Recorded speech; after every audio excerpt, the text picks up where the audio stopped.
It was a dark and stormy night. To me, it's these words that demonstrate the everlasting power and boundless scope of the horror genre. You can say I'm not a fan of westerns or I don't really care for superheroes, but there's a variant of horror for every kind of geek. There's the dark, romantic stylings of gothic horror, the slow burn existential dread of cosmic horror, the more grounded, true-to-life experiences of crime or mystery, and my personal favorite, the boundless spectacle and social commentary of sci-fi horror. I've only grown closer to the genre over the years, so when the one and only Matt Draper asked me, "Would you kindly make a video about one horrifying moment?" I felt compelled to talk about the moment that sparked my love of horror. A dark and stormy night, and a descent into a terrifying new world, somewhere beyond the sea. But before we get into it, this is so much bigger than me, or Matt, or Critical Rants, or Diego Rivera, or any of the lovely YouTubers you'd be haunted by not subscribing to. If you've got a scene that speaks to you, or creeps you out, feel free to make a video of your own. Send it to Matt, he'll add it to this playlist, and I can inject it into my veins like so much precious Adam. Ah, that's the stuff.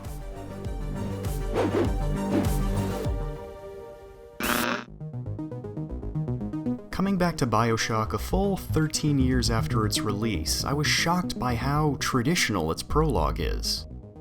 The game begins on, you guessed it, a dark and stormy night, with our character stranded in an unfamiliar place. But the team at Irrational Games used two methods to give Bioshock's opening its own distinct flavor: presentation and perspective. Older takes on this setup kept the stakes low, following our leads, usually a couple, as their car breaks down on the side of the road. But with this focus on presentation, Irrational ups the scale and the drama of Bioshock's prologue. How do they do this? By crashing a plane, with you still in it. Struggling their way out of the wreckage, the player claws their way to the surface of the North Atlantic, where, beyond the wreck, they see a lighthouse. It's here where the game's perspective comes into play. Instead of watching the character from a distance, Bioshock puts players directly in his shoes. The character's fear and desperation become the players, and when they finally reach the lighthouse, there's finally a moment of peace. But that peace and safety slowly give way to a looming sense of dread. Crossing the lighthouse's golden threshold, the player gets their first glimpse of the world they're about to step into, before descending the worn, gilded steps to a bathysphere, a gateway to something fantastic and otherworldly. The lever's inviting glow, twinkly sound effects, and the player's own sense of adventure urge them on, and for a brief time the game takes on the slow, on-rails approach of an old theme park ride, building excitement with each fathom you descend until... I am Andrew Ryan, and I'm here to ask you a question. You're introduced to Andrew Ryan, a self-made billionaire who fled the limitations of the world above to create his own hyper-capitalist sanctuary. I chose something different. I chose the impossible. I chose Rapture. At first glance, Rapture is equal parts extraordinary and imposing. Aside from its neon billboards, the city is bathed in shadow, creating an atmosphere that dwarfs the player and fills them with a sense of doom. While his speech begins optimistic and confident, Ryan's tone becomes more aggressive and unhinged, his language more oppressive. City where the artist would not fear the sense, where the scientist would not be bound by petty morality, where the great would not be constrained by the small.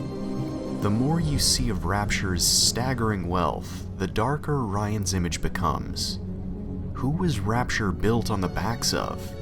Who here's the great? And who's the small? Passing under a glass walkway and nearly missing a whale, the player's bathysphere drifts further into Rapture's downtown, where they begin to see hints of what's to come. A hulking figure, clad in a diving suit, repairs a nearby structure. Distinct voices crackle over a radio with news of the crash. And before docking, the player is greeted with an ominous message. All things of this earth flow into the city. This dreamlike sequence is complemented by Gary Schyman's haunting score, whose booming percussion gives way to melancholy strings, foreshadowing the city's many broken promises.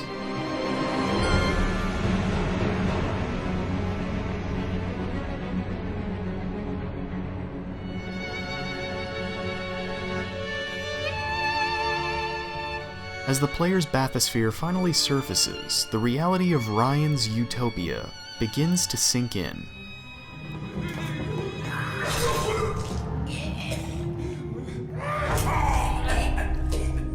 The player isn't greeted with an immaculate paradise, but a war zone, populated by criminals and disfigured psychopaths.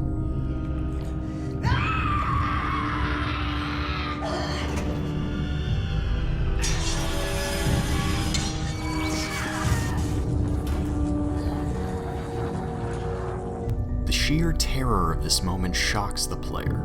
Every instinct tells them to not go outside, to turn back and escape while they can. But something about this decaying dystopia invites them out into the dark, promising more fantastic sights that have long since been twisted into something terrifying. Climbing up through the city's crumbling tunnels, you're also introduced to another of Rapture's terrifying hallmarks: Plasmids. While these power-ups become a staple of the later sections, the game's perspective makes this first transformation both visceral and unsettling, having you watch passively as your body erupts with lightning.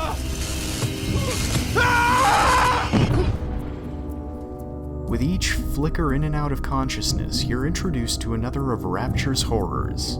First the Splicers, then the Big Daddies, and finally the Little Sisters. The most haunting metaphor of how this city corrupts those who live in it. You hope that this is just some feverish dream, that you're not actually here. But then you wake, in a world that's totally alien, having undergone a terrifying change yourself. You want to return to that dark, stormy night, but you can't. You never will.